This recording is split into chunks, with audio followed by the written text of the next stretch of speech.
নির্বাচনে কি ভোট দেওয়া যাবে?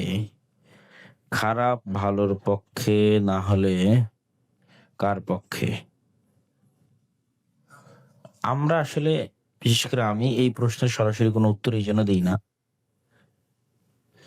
যাদের বয়স ৮০ বা ৯০ বছর হয়ে গেছে তারা খুব ভালো বলতে পারবে যে যখন ৪৭ হয়েছিল তখন থেকে না আজ পর্যন্ত তারা জীবনে কত ভোট পার করেছে এবং প্রত্যেক ভোটেই তাদের কাছে মনে হয়েছে এবার একে ভোট দিলে খুব ভালো হবে।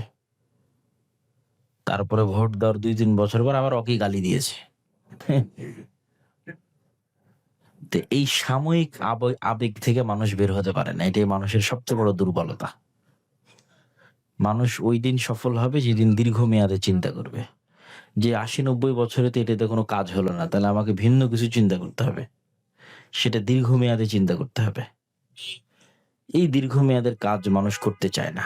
এখানে অনেক যুবক আছে বলবে যে আপনি ঘোষণা দেন আমরা জীবন দিয়ে দেব।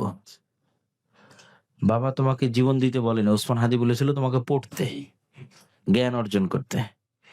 আমিও একই কথা বলি, বলে জীবন দেওয়া তো অনেক সহজ কাজ, পড়ে মানুষ হওয়া কঠিন কাজ। মানে যেটা আসল কাজ সেটাতে নাই। প্রথম আলোর মতো একটা প্রথম আলো বানাতে হলে তো ভাই জ্ঞান লাগবে, জীবন দিয়ে তার কোনো কাজ নাই। ব্র্যাকের মতো আর একটা প্রতিষ্ঠান তৈরি করতে হলে জ্ঞান এবং পরিশ্রম লাগবে, তাই না? হ্যাঁ, জীবন দেওয়ার সাথে কোনো সম্পর্ক নাই। জ্ঞান অর্জন করো, পরিশ্রম করো, দীর্ঘমেয়াদে প্ল্যান করো। এই দেশ তোমাদের, এই মাটি তোমাদের, জাস্ট চেষ্টা লাগবে দীর্ঘমেয়াদে। আবেগে পা দেওয়া যাবে না। জ্ঞান অর্জন করতে হবে, দীর্ঘমেয়াদে শক্তিশালী প্রতিষ্ঠান গড়ে তুলতে হবে। আমি দীর্ঘমেয়াদ নিয়ে কাজ করার পক্ষে। আর এগুলো আমি মনে করি ছোট বাচ্চাদের যেমন বিভিন্ন খেলনা দিয়ে ভুলিয়ে রাখে না, ভুলিয়ে রাখা হয় না, হয় না? আমার কাছে মনে হয় জাস্ট যে আমরা ছোট বাচ্চা, আমাদেরকে ললিপপ দিয়ে ভুলিয়ে রাখতেছে। সেই ললিপপটা কি? তুমি ভোট দিতে পারবা। কি মজা! এই তাৎক্ষণিক মজা দিয়ে ৫ বছরের জন্য খুন, গুম, রাহাজানি সব হালাল।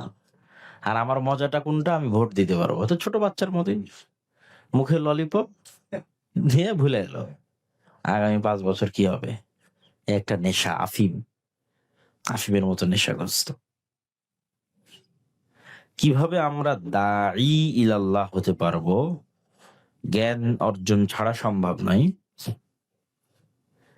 জ্ঞান অর্জন করতে হবে প্রথমে কোরআন।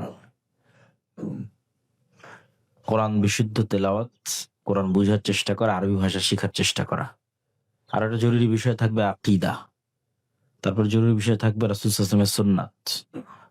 তারপর আস্তে আস্তে আরো উপর লেভেলে গেলে আরো অনেক জ্ঞান আছে। উসুলে ফিকহ আছে, উসুলে হাদিস আছে, বালাগাত, মানতিক, অনেক কিছুই আছে। আর প্রাথমিক এমনি বাংলায় সামারি জানার জন্য অনেক বই আছে। তার মধ্যে আল্লাহর পথে যাত্রা, এই বইটাও একটা চমৎকার বই।